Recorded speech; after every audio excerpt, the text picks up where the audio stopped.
రాజకీయాల్లో ఏదైనా చేయొచ్చు. రాజకీయాల్లో ఆ పరిస్థితి సమయం కోసం అశ్వత్థామ అత కుంజరహ నరో కుంజరహ అన్నాడు ధర్మరాజు. అంటే ఏనుగు చచ్చిపోతే మనిషి అశ్వత్థామ చనిపోయాడని ద్రోణుడు బాణం విడిచిపెట్టేయాలని అన్నాడు. రాజకీయంగా చెయ్యొచ్చు. ఆ సందర్భానికి ధర్మరాజు అబద్ధం ఆడవలసి వచ్చింది. ఆ సందర్భానికి నాలాంటి సామాన్యుడు కూడా రాజకీయం అది రాజకీయం అబద్ధం అని కాదు, రాజకీయం అదే. దానికి అబద్ధం అను, నిజాయితీ అను. నిజాయితీ అనే పదం రాజకీయ డిక్షనరీలో ఉండదే. రాజకీయం అనే డిక్షనరీ తీయండి, నిజాయితీ పదం ఉంటుంది చూపించండి నాకు. సార్, మీరు ఒక రాజకీయ నేతగా ఎన్నో వివాదాలను పరిష్కరించారు. ఇప్పుడు మీ కుటుంబ సభ్యులు, మీ కుమార్తె ఇంటి దగ్గర ఉన్నారు, వాళ్ళకి ఏం చెప్తారు? ఇంకే పరిష్కారం లేదు. ఆల్రెడీ నేను నిర్ణయానికి వచ్చాను, డివోర్స్.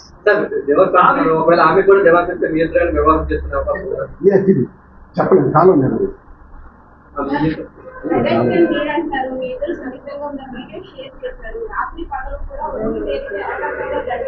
దక్కించండి. ఎంత చేస్తే ఏ భార్య సహిస్తుంది సార్? 2 ఏళ్ళుగా అటు ఇటు తిరుగుతున్నాను, గుడికి వెళ్ళారని మీరే చెప్పారు. సో ఆమెకి లోపల సార్ నేనే భూప్రపంచం మీద తప్పు చేశాను, ఉన్న ఏ మానవుడు తప్పు చేయలేదని కాదు సార్. ఇక్కడ అందరూ చేస్తే అందరి భార్యలు కాపాడుకొని వస్తున్నారు సార్. కాపాడుకొని రక్షించుకొని రాబట్టే ఆ కుటుంబాల మహాతల్లులు, భారత స్త్రీమూర్తులు ప్రతి మగాడి జీవితాన్ని కూడా కాపాడుకుంటూ వస్తేనే ఆ మగాడి జీవితం వర్ధిల్లుతుంది సార్. మగాడి జీవితం కోటాను కోట్ల కుటుంబ వ్యవస్థల్లో బాగున్నాయంటే ఆ స్త్రీమూర్తి పాదాలకు నమస్కారం. మన భారత స్త్రీమూర్తి పాదాలకు నమస్కారం. భారత స్త్రీమూర్తి ఈ విధంగా ప్రశ్నించడం మొదలు పెడితే ఏ మగాడు బాగుపడలేడు, ఏ మగాడు బ్రతకడు, ఏ కుటుంబ వ్యవస్థ కూడా నిలబడదు. సామాన్యుల నుంచి ఉన్నతమైన వ్యక్తుల వరకు ప్రతి కుటుంబంలో ఉంటాయి, కానీ పరిష్కరించుకునే మార్గాలు వేరు. నేను ముందే మీకు చెప్పాను, నేను తప్పు చేసి ఉంటే 4 గోళ్ల మధ్య మాట్లాడాను, నేను జోలవాడాను. అలాని వ్యసనం నాకు లేవు. మత్తు ఊగేటట్టు మందు తాగను. నాకు ఏ వ్యసనం లేనప్పుడు నన్ను సముదాయించుకోవడం ఎంత పని, నన్ను కంట్రోల్ చేసుకోవడం ఎంత పని? అంటే 30 సంవత్సరాల్లో వివాహ జీవితంలో ఒక మాటలు ఉంటుందా? నేనే చిన్నపిల్లని కాదండి. మా ఏజ్ 58లో ఎన్నో చూశాను. ఈ స్థాయికి ఎన్నో సమస్యలు మెట్లు ఎక్కుంటే ఇక్కడికి వచ్చాను. ఎన్నో ఇది అధిగమించుకుంటూ వచ్చాను. నేనేదో టెంప్ అయిపోయాను, ట్రాప్ అయిపోయాను అన్నది రాను. నేను చెప్పిందంతా మనస్సాక్షిగా చెప్పాను. ఒకప్పుడు పవన్ కళ్యాణ్ ఇలాంటి విమర్శలు చేసే దుర్గాడు శ్రీనివాస్ ఇప్పుడు అదే సిచ్యువేషన్ ఎదుర్కొంటున్నారు, ఏమంటారు? ఏం చేస్తాం సార్? తెల్లారి మీడియాలో చూశాను, అబద్ధం కదా, మీడియాలో చూశాను. దువ్వాడ సీనప్పుడు అలా అన్నాడు, మీరు ఇప్పుడు దువ్వాడ సీన్ ఏడ్ చేశాను. అంటే నా జీవితంలో నేను అటు ఎదురవి మరి ఏం చేస్తాను? పవన్ కళ్యాణ్ చేస్తుంది 2వ వివాహం, 3వ వివాహం కరెక్ట్ అని నేను అన్ను. నేను చేసినంత మాత్రం కరెక్ట్ అని అడగంటాను. నా పరిస్థితులు నాకెలా దాపురించాయి, ఆయనకే పరిస్థితులు వచ్చాయో నాకే. ఇప్పుడు ఆయన పరిస్థితి, అందుకే రామారావు గారి జీవితం నేను ఉదాహరణకి వచ్చాను.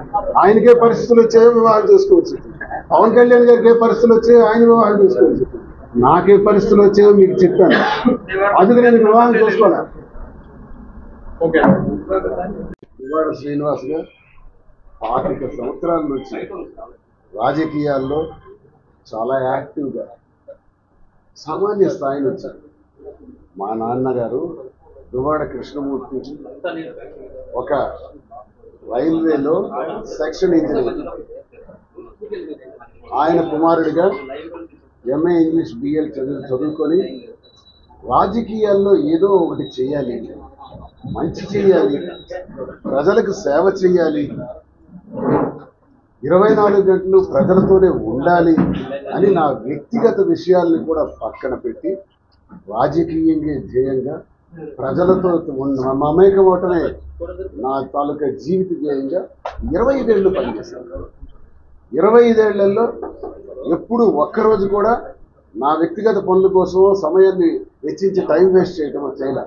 అధికారంలో ఉన్నా లేకపోయినా, ఓడినా గెలిచినా, ఇప్పటి వరకు నా జీవితంలో 5 సార్లు పోటీ చేశాను. 5 సార్లు పోవటం పాలయ్యాను. జిల్లా పరిషత్ వైస్ చైర్మన్గా చేశాను, ఇప్పుడు ఎమ్మెల్సీగా చేస్తున్నాను, ఉన్నాను, కొనసాగుతున్నాను. అంటే అధికారం ఉన్నప్పుడు, లేనప్పుడు, ఓడినప్పుడు, గెలిచినప్పుడు ఒకలాగే పనిచేశాను. ఎప్పుడు ప్రజల్ని విడిచిపెట్టను. ప్రజాసేవ పరమావధిగా పనిచేసుకుంటూ నన్ను ఎన్నో ఉద్యమాలు, జైలు, కేసులు, ఉద్యమ నేపథ్యం ఎన్నో అనుభవించాను జీవితంలో. ఎన్ని అనుభవాలు వెనక ఒక్కటి మిస్ అయ్యాను, కుటుంబం. కుటుంబం ఏమైందంటే కుటుంబ వ్యవస్థలో, వివాహ వ్యవస్థలో భర్త ఏమంటే అది, భర్త ఏ నిర్ణయం తీసుకుంటే ఆ నిర్ణయం, భర్త ఎటువంటి పని చేస్తే ఆ పనికి భార్య కూడా వెళ్ళి ఆ కుటుంబాన్ని నడిపించి ఆ భర్త యొక్క అభ్యున్నతికి పనిచేసే విధానమే నేను చూశాను తప్ప కుటుంబ వ్యవస్థల్లో, వివాహ వ్యవస్థల్లో నా ఇంట్లో ఒక విచిత్రమైన వాతావరణం ఉంటుంది. ఈరోజు 2 ఏళ్లుగా రాష్ట్రంలో దువ్వాడ శ్రీనివాస్ కుటుంబం, రచ్చకెక్కిన కుటుంబం, ప్రతిరోజు వార్తలే.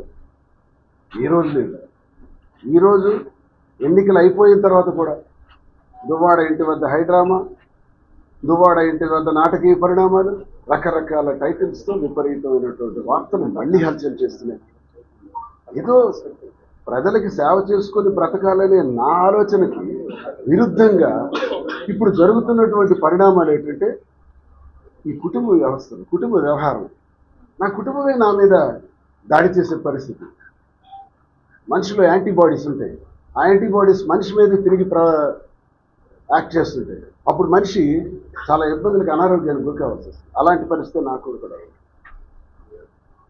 కుటుంబమే రాజకీయాన్ని ఎంతగా చూశాను, రాజకీయాన్ని నా జీవితంలో ఎంత గట్టిగా ఒక కృతనిశ్చయంతో, ఒక ఆలోచనతో పెట్టుకున్నాను పనిచేయాలని, కుటుంబాన్ని కూడా అలాగే చూశాను.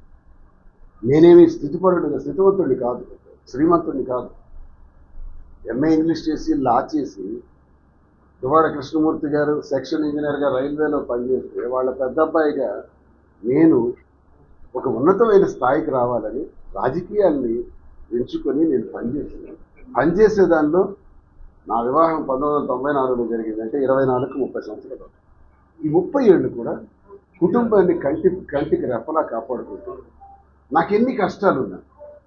సంపాదించిన రోజులు ఉన్నాయి, వ్యాపారాలు అత్యున్నత స్థాయిలో ఉన్న రోజులు ఉన్నాయి, వ్యాపారాలు కిందకు పడిపోయిన రోజులు ఉన్నాయి, విచ్చలవిడిగా చేతుల్లో డబ్బులు ఖర్చు పెట్టే రోజులు ఉన్నాయి, డీజిల్ కూడా పోసుకోలేని రోజులు కూడా ఉన్నాయి. డబ్బున్న రోజు కానీ, డబ్బు లేని రోజు కానీ నా కష్టం నా కుటుంబాన్ని తాకనివ్వడం, ఎండ కూడా తగలనివ్వడం. బాగున్నప్పుడు ఎలా ఉన్నానో ఆర్థిక ఇబ్బందులకి ఎదుర్కొనే సందర్భంలో కూడా అలాగే చూశాను కుటుంబాన్ని. నా సమస్య, నా కష్టాన్ని, నా బాధని తాకనివ్వాల చూసుకుంటూ 2 కుమార్తెలు, నాకు 2 కుమార్తెలు కూడా చిన్నప్పటి నుంచి అల్లారు ముద్దుగా పెంచుకున్నాను. ఇవన్నీ మీకు తెలియని విషయాలు కాదు. పెంచుకుంటూ వాళ్ళకి పెద్దవాళ్ళై డాక్టర్స్ని చేయించి, డాక్టర్స్గా చదివేటట్టు నా కృషి అంతా నేను చేశాను. ఏ తండ్రి అయినా చేస్తారు. సామాన్యుడి నుంచి కోటీశ్వరుడు వరకు ఏ తండ్రి అయినా ఇదే చేస్తాడు. నేను తండ్రిగా ఇది చేసింది చెప్పుకోవటం గొప్ప విశేషం ఏంటి కాదు. ఇది నేనేదో నా గురించి నేను చెప్పుకోవటానికి చెప్పట్లా. కుటుంబ వ్యవహారం రోడ్డెక్కింది కాబట్టి, చెప్పాల్సిన అవసరం వచ్చింది కాబట్టి, చెప్పక తప్పని పరిస్థితులు వచ్చాయి కాబట్టి, ఆఖరికి నేను నా కుటుంబాన్ని ఇలా చూశాను, అలా చూశాను అని చెప్పుకునే దుస్థితి నాకు ఏర్పడినందుకు చాలా బాధపడుతుంది. ఎవరైనా చూస్తారు. ఒక కూలివాడైనా సరే, ఒక శ్రామికుడైనా సరే, ఆయనకు తోచిన విధంగా ఆయన పిల్లల్ని చదివిస్తాడు. నాకు తోచిన విధంగా నేను చదివించాను, చూశాను. అల్లారు ముద్దుగా ఒక పాపకు పెళ్లి చేశాను, అంగరంగ వైభవంగా చేశాను. ఇంకో పాపకు మెడిసిన్ అయింది, అమ్మాయికి కూడా ఇక పెళ్లి చేయాలి, బ్రహ్మాండంగా చేయాలనే ఆలోచనలో ఒకవైపు పెట్టుకున్నాను. గెలిచినా ఓడినా రాజకీయాల్ని నేనేదైతే ఆశయంతో ఉన్నానో, నేనెప్పుడు లంచం నా జీవితంలో తీసుకోలేదు, అవినీతి చేయలేదు, భూ కబ్జా చేయలేదు, ఈ చెయ్యికి అవినీతి మరక అంటనివ్వలేదు. That is not my credibility. ఎక్కడ అడిగినా మీకే చెప్తారు ప్రజలు. ఈరోజు అపోజిషన్లో ఉన్నాను, నా మీద సర్వశక్తులు పనిచేస్తున్నాయి. నేనే అవినీతి చేస్తే ఆ అవినీతి మీద పైకి లాగుతారు కదా, అక్రమాలు చేస్తే లాగుతారు కదా. మరి చెప్పగలరా? ఏనాడు కొని నేను ఎవరి దగ్గరైనా ₹1 ఆశించి పనిచేశానని ప్రజలైనా ఎక్కడి నుంచైనా ఆ పరిస్థితులు లేవు. నిజాయితీ కట్టుబడుతూ రాజకీయాల్ని గట్టిగా ఒక ఫెరోషియస్గా ఏదైతే అడగాలనుకుంటున్నది అడుగుతాను. అడగవలసినటువంటి అవతల వ్యక్తి ఎంతోడైనా నాకు అనవసరం, ప్రశ్నించడమే దిశగా పెట్టుకున్నాను. దీనిలో ఏమైపోయినా పర్వాలేదు. అలాగే కుటుంబాన్ని కూడా చూసుకోవాలనుకుంటున్నాను. ఆఖరికి నాకు జరిగింది ఏంటంటే, ఈ హైడ్రామాల మధ్య వీటి మధ్య నలిగిపోతుంది. ఏంటి నేను చేసిన లోపం, ఏంటి నేను చేసిన తప్పు, అందరిలాగే పెంచాను కదా. నా కుటుంబ నేపథ్యం ఇది. మీ నాన్న ఒక మిడిల్ క్లాస్ వాడు, మీ నాన్నకి ఏమీ లేదు, మీ నాన్నకి మా వల్లన్నీ వచ్చాయి. అహంకారపూరితమైన మాటలు వాళ్ళ బుర్రల్లోకి ఎక్కించి ఎక్కించి ఎక్కించి ఆఖరికి నా పిల్లలు ఇద్దరు నాపైనే ప్రశ్నించే స్థితికి, మాట్లాడే స్థితికి, ఎదురొడ్డి నిలబడి నన్ను అడిగే స్థితికి ఇది భూమి మీద ఎక్కడా లేదు. ఈ విశ్వంలో, ఈ ప్రపంచంలో భార్యాభర్తలంటే, కుటుంబ వ్యవస్థలంటే ఇలాగే ఉంటే ఏ కుటుంబం కూడా ఈ భూమి మీద నిలబడదు. ప్రతి కుటుంబంలో గొడవలు వస్తాయి. గొడవలు వచ్చేటప్పుడు 4 వాల్స్ మధ్య మాట్లాడుకోవడం, 4 వాల్స్ మధ్య డిస్కస్ చేసి ఆ సమస్యకి పరిష్కార మార్గం చూసుకోవటం అన్ని కుటుంబాల్లో ఇదే జరుగుతుంది. నేనేం మద్యం సేవించి విచ్చలవిడిగా ఎప్పుడు పనిలో ఉండలేదే, జోదం ఆడనే, పేక తెలియదు నాకు, మరి డబ్బులు వృధాగా ఖర్చు పెట్టనే, మరి ఏ దురలవాట్లు లేని నా లోపం ఏంటి? రాజకీయం పిచ్చి, వ్యాపారాల్లో అధిగమించాలన్నటువంటి పిచ్చి. ఈ పిచ్చి నా కష్టంతో వచ్చినటువంటి ఆ పిచ్చిని అది నీవు తీసుకోవాలని ప్రయత్నించే ప్రయత్నంలోనే నా కుటుంబ వ్యవస్థ ఈరోజు సర్వనాశనమైంది. భర్త కూలివాడైనా భర్తను ఓదార్చుకొని, భర్తను ముందుకు నడిపించుకొని వెళ్ళే స్త్రీమూర్తులను చూసామే తప్ప నా చేతులతో ఎంతోమంది కుటుంబాన్ని కలిపాను, ఎంతోమంది గొడవలు పడిన భార్యాభర్తలను కలిపాను, ఎన్నో జీవితాలకు ఆర్థికంగా కూడా సహాయపడ్డాను. కానీ నా కుటుంబమే ఈరోజు నన్ను ప్రశ్నిస్తుంటే సమాధానం చెప్పలేక, ఆలోచించుకోలేక, ఏం జరుగుతుందో అర్థం కాని స్థితిలో నేను సతమతం అవుతున్నాను. ఈరోజు నా పిల్లల్ని నా పేరున చాలా ట్యాక్ట్ఫుల్గా చిన్నప్పటి నుంచి వాళ్ళ బుర్రల్లోకి ఎక్కించిన విధానాన్ని ఈరోజు ప్రశ్నించే స్థాయికి తీసుకొచ్చారు. ఎక్కడైనా కుటుంబంలో భార్య ప్రశ్నించేది, పిల్లలు ప్రశ్నించడం ఏంటి? మా అమ్మ నాన్న ఏదో గొడవలు పడతారులే, మా అమ్మ నాన్న ఏదో చేస్తారు, చదువుకున్నారు కదా, ఉన్నత స్థాయి చదువుకున్నారు కదా, ఏ తప్పులుంటే మాత్రం తండ్రిని ప్రశ్నించటమా? తండ్రిని ప్రశ్నించమని తల్లి ప్రేరేపించటమా పిల్లలకి? ఇదా చెప్పాల్సిన విద్యాబుద్ధులు? నేను ఇప్పుడు 24 గంటలు పబ్లిక్లో తిరుగుకొని, రాజకీయాల్లో తిరుగుకొని, రాత్రి 11కో 12 గంటలకు ఇంటికి వచ్చేటప్పటికి పిల్లల్ని చూసి మాట్లాడడానికి కూడా సమయం లేని జీవితాన్ని గడిపాను. కానీ నా వెనకాల నా మీద ఈర్ష్యాద్వేషాలు రగిలే విధంగా దువాడవాణి చేసిందని కొన్నాళ్ళకు అర్థమైంది, ఇప్పుడు పూర్తిగా అర్థమైంది. ఇది ఒక రకంగా రాజకీయ దురహంకారం. అంటే రాజకీయం నాకే రావాలన్న అహంకారం, వ్యాపారాలు బాగుంటే వ్యాపారాలు నాకే రావాలన్న అహంకారం, ఆ వ్యాపారం చెడిపోతే అది వద్దు, రాజకీయం చెడిపోతే అది వద్దు, రాజకీయంగా నేను బాగుంటేనే అది కావాలి. ఈ తత్వం, ఈ విచిత్రమైన కోణం మీరు ఇప్పుడు చూస్తున్నారు. బిహేవియర్ 4 గోళ్ల మధ్య జరిగిన వ్యవహారం ఈరోజు బహిరంగంగా జరుగుతుంది. బహిరంగంగా జరిగేటప్పుడు ఎవరి వ్యవహారం ఏంటో ప్రజలందరికీ అర్థమవుతుంది. 2024లో ఎమ్మెల్యే అభ్యర్థికి రాష్ట్రంలో మొదటిసారి జగన్మోహన్ రెడ్డి గారు మూలపేట పోర్టు ఓపెనింగ్ నిర్మాణంలో శంకుస్థాపన పనుల సందర్భంగా టెక్కలు ఇచ్చేసి ఏప్రిల్ 19, 24వ సంవత్సరం నా టికెట్ అనౌన్స్ చేశారు.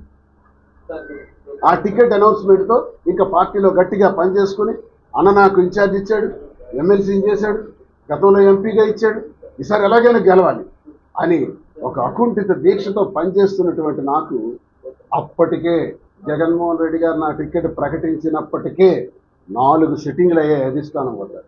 ఆ 4 సిట్టింగుల్లో తన అధిష్టానం వద్ద పెట్టిన డిమాండ్ ఏంటంటే, టికెట్ నాకు ఇవ్వండి, నాకు దువ్వాడ శ్రీనివాస్తో డివర్స్ ఇప్పించండి, విడాకులు ఇప్పించండి, నాకు లేదంటే నేను ఊరేసుకొని ఇక్కడే విషయం తాగి చేస్తాను. ఇది బ్లాక్మెయిల్ అధిష్టానం. ఈ రకమైన పరిస్థితి వచ్చినప్పుడు నేను అధిష్టానానికి ఒక మాట చెప్పాను, నా 25 సంవత్సరాల కష్టం, నేనైతే ఏంటి, ఆమె అయితే ఏంటి, ఎవరైతే ఏంటి, తనకుంది దువ్వాడ శ్రీనివాస్ కాకూడదు, తన భర్త కాకూడదని, నాకు అలా లేదు. నేను అంత స్వార్థంగా ఆలోచించలేదు. ఎవరైతే ఏమైంది కానీ అనుకున్నాను జగనన్నకు నచ్చ చెప్తాను అన్నా, మరి నేను పోటీ చేయను, ఆమెకే టికెట్ ఇచ్చేద్దామన్నా అన్న. అన్న ఒక దశలో లేనిసిన్నుతూ రాజకీయాల్ని గట్టిగా ఒక ఫెరోషియస్గా ఏదైతే అడగాలనుకుంటున్నది అడుగుతాను. అడగవలసినటువంటి అవతల వ్యక్తి ఎంతోడైనా నాకు అనవసరం, ప్రశ్నించడమే దిశగా పెట్టుకున్నాను. దీనిలో ఏమైపోయినా పర్వాలేదు. అలాగే కుటుంబాన్ని కూడా చూసుకోవాలనుకుంటున్నాను. ఆఖరికి నాకు జరిగింది ఏంటంటే ఈ హైడ్రామాల మధ్య వీటి మధ్య నలిగిపోతుంది. ఏంటి నేను చేసిన లోపం, ఏంటి నేను చేసిన తప్పు? అందరిలాగే పెంచాను కదా, అందరిలాగే చూశాను కదా. ఇప్పుడు నేను పరిశీలిస్తే నా 30 ఏళ్ల జీవితంలో నాకు అర్థం కాని ఇప్పుడు ఎవిడెన్సెస్తో కూడా నా ముందు సాక్షాత్కరించేది. నా భార్య చెప్పుకునే దువ్వాడ వాణి, ఆమెకెప్పుడు కూడా రాజకీయ ఆకాంక్ష, రాజకీయం నేనేదైతే 25 సంవత్సరాలు నా స్వశక్తితో ఎదిగి ఈ వీపుని ప్రజల కోసం ఎన్ని లాఠీ దెబ్బలు కాల్చాను, జైల్లో ఉన్నాను, ధర్నాలు చేశాను, బంధువులు చేశాను, ఉద్యమాలు చేశాను. ఇన్ని పడినటువంటి నా రాజకీయ జీవితంలో ఒక స్థాయికి రాగలిగాను. రాజశేఖర రెడ్డి గారితో స్నేహం, టీఆర్పీలో ఉండేటప్పుడు చిరంజీవి గారితో కూడా, జగన్మోహన్ రెడ్డి గారు, ఇవన్నీ కూడా ఒక స్థాయిని నాకు నాయకులు కూడా అలాగే సహకరించారు. ఆ స్థాయికి నేను రాగలిగినటువంటి ఈ హోదాని నీకు కాదు నాకే ఉండాలి. ఏమంటే మా నాన్న రాజకీయ నాయకుడు, అది నాకు ఉండాలి తప్ప నీకు ఉండటానికి వీలు లేదు అనే ఆర్గ్యుమెంట్స్ మా ఇంట్లో ఎప్పుడూ జరిగినాయి. ఇప్పుడు కాదు, పెళ్ళైన ఏడాది తర్వాత నుంచే, 94 అయింది, 96 నుంచే స్టార్ట్ అయిపోయింది. నువ్వు యాక్టివ్గా ఉండకూడదు, నేను ఉండాలి, నువ్వు పని చేయి, కానీ నేను పోటీ చేయాలి. ఏంటి విచిత్రం అనుకున్నాను. చిన్న వయసు, ఆ టైంలో నాకు అర్థం కాలేదు. కొన్నాళ్ళకి అర్థమైంది. ఎలా అంటే నేను ఏ రంగంలో అధిగమిస్తుంటే ఆ రంగం నాది కాకూడదు, తనదే కావాలనే ఒక దురుద్దేశం, ఈర్ష్య, అసూయ, ద్వేషం, అహం, వీటితోనే 24 గంటలు నలిగిపోయింది దువ్వాడవాడి. నాకు నేను 2001 నుంచి 2010 వరకు ఐకాన్ బ్రౌన్ అనే ఒక గ్రానైట్ కలర్కి ప్రపంచంలో ఒకే ఒక్క దగ్గర ఆ గ్రానైట్ దొరుకుతుంది. అది నా దగ్గర, భగవంతుడు నాకు ఇచ్చిన అవకాశం. ఆ కలర్ని సప్లై చేయగలిగే ఓనర్గా ఎదిగాను. మంచి బిజినెస్ చేశాను. World class market, world class colour market చేశాను. మైన్ వేసినప్పుడు అవసరం రాని సమస్య, మైన్ 2004 కల్లా ప్రపంచ స్థాయికి ఎప్పుడైతే వెళ్ళిందో ఆ మైన్ నా పేరున ఉండాలి, నీ పేరున ఉండకూడదు. మైన్ మార్చి నా పేరున గొడవ. మైన్ ఎలా మార్చేస్తాం?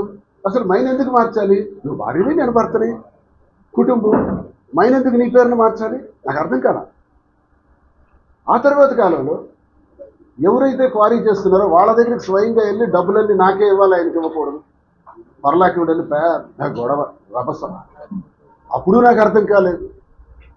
ఇక రాజకీయాల్లో నేను పోటీ చేసే 5 సందర్భాల్లో కూడా 2009లో ఎమ్మెల్యేగా పోటీ చేశాను, 2009 బై ఎలక్షన్ రేవతిపతి గారు మరణించిన తర్వాత చేశాను, 14లో ఎమ్మెల్యేగా చేశాను, 19లో ఎంపీగా చేశాను, 24లో ఎమ్మెల్యేగా చేశాను. ఇన్నిసార్లు కూడా ఆ టికెట్ నీకు కాదు నాకు కావాలి. మా ఇంట్లో ఈ రచ్చ జరిగేది, ఈ గొడవ ఎప్పుడూ జరిగేది. మా కుటుంబానికి దగ్గరగా సన్నిహితంగా ఉండే వాళ్ళకి ఈ విషయాలన్నీ తెలుసు. ప్రతి సందర్భంలో కూడా ఆర్గ్యుమెంట్స్. ఈ ఆర్గ్యుమెంట్స్ చిలికి చిలికి చిలికి చిలికి గాలివాన్లా మారి ఆఖరికి నా పుట్టిన బిడ్డలు హైదరి నవీన ఎంత ప్రేమగా చూశాను. అల్లారు ముద్దుగా ఈ గుడ్డ మీద పెట్టి పెంచాను. ఎంతో అద్భుతంగా పెంచాను. పెంచిన పిల్లలకి నేను ఒక సినిమా చూశాను, చిరంజీవి గారిని. భోంచేస్తున్నప్పుడు విషం వేస్తారు, చుక్క విషం. పెరిగి పెరిగి పెరిగి పెద్ద అయినప్పటికీ ఆయన శరీరం అంతా నాగుపాము విషంతో నిండిపోతుంది. నా పిల్లలకి మీ నాన్న ఇలాంటోడు, మీ నాన్న మంచోడు కాడు, మీ నాన్నకి రాజకీయ వారసత్వం లేదు, రాజకీయ వారసత్వం నాది, డబ్బు నాది, 100,000 ఎకరాలు నావి, నా కుటుంబ నేపథ్యం ఇది, మీ నాన్న ఒక మిడిల్ క్లాస్ వాడు, మీ నాన్నకి ఏమీ లేదు, మీ నాన్నకి మా వల్లన్నీ వచ్చాయి. అహంకారపూరితమైన మాటలు వాళ్ళ బుర్రల్లోకి ఎక్కించి ఆఖరికి నా పిల్లలు ఇద్దరు నాపైనే ప్రశ్నించే స్థితికి, మాట్లాడే స్థితికి, ఎదురొడ్డి నిలబడి నన్ను అడిగే స్థితికి ఇది భూమి మీద ఎక్కడా లేదు.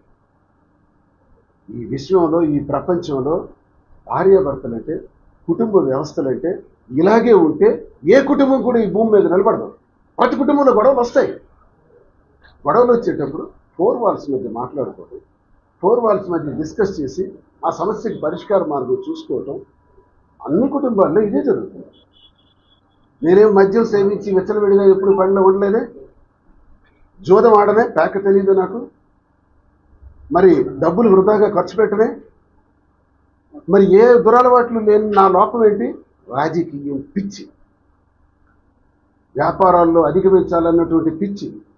ఈ పిచ్చి నా కష్టంతో వచ్చినటువంటి ఆ పిచ్చిని అది నీవు తీసుకోవాలని ప్రయత్నించే ప్రయత్నంలోనే నా కుటుంబ వ్యవస్థ ఈరోజు సర్వనాశనమైంది. భర్త కూలివాడైనా భర్తను ఓదార్చుకొని భర్తను ముందుకు నడిపించుకొని వెళ్ళే స్త్రీమూర్తులను చూసామే తప్ప నా చేతులతో ఎంతోమంది కుటుంబాన్ని కలిపాను, ఎంతోమంది గొడవలు పడిన భార్యాభర్తలను కలిపాను, ఎన్నో జీవితాలకు ఆర్థికంగా కూడా సహాయపడ్డాను. కానీ నా కుటుంబమే ఈరోజు నన్ను ప్రశ్నిస్తుంటే సమాధానం చెప్పలేక, ఆలోచించుకోలేక, ఏం జరుగుతుందో అర్థం కాని స్థితిలో నేను సతమతం అవుతున్నాను. ఈరోజు నా పిల్లల్ని నా పేరున చాలా ట్యాక్ట్ఫుల్గా చిన్నప్పటి నుంచి వాళ్ళ బుర్రల్లోకి ఎక్కించిన విధానాన్ని ఈరోజు ప్రశ్నించే స్థాయికి తీసుకొచ్చారు. ఎక్కడైనా కుటుంబంలో భార్య ప్రశ్నించేది, పిల్లలు ప్రశ్నించడం ఏంటి? మా అమ్మ నాన్న ఏదో గొడవలు పడతారులే, మా అమ్మ నాన్న ఏదో చేస్తారు, చదువుకున్నారు కదా, ఉన్నత స్థాయి చదువుకున్నారు కదా, ఏ తప్పులుంటే మాత్రం తండ్రిని ప్రశ్నించటమా? తండ్రిని ప్రశ్నించమని తల్లి ప్రేరేపించటమా పిల్లలకి? ఇదా చెప్పాల్సిన విద్యాబుద్ధులు?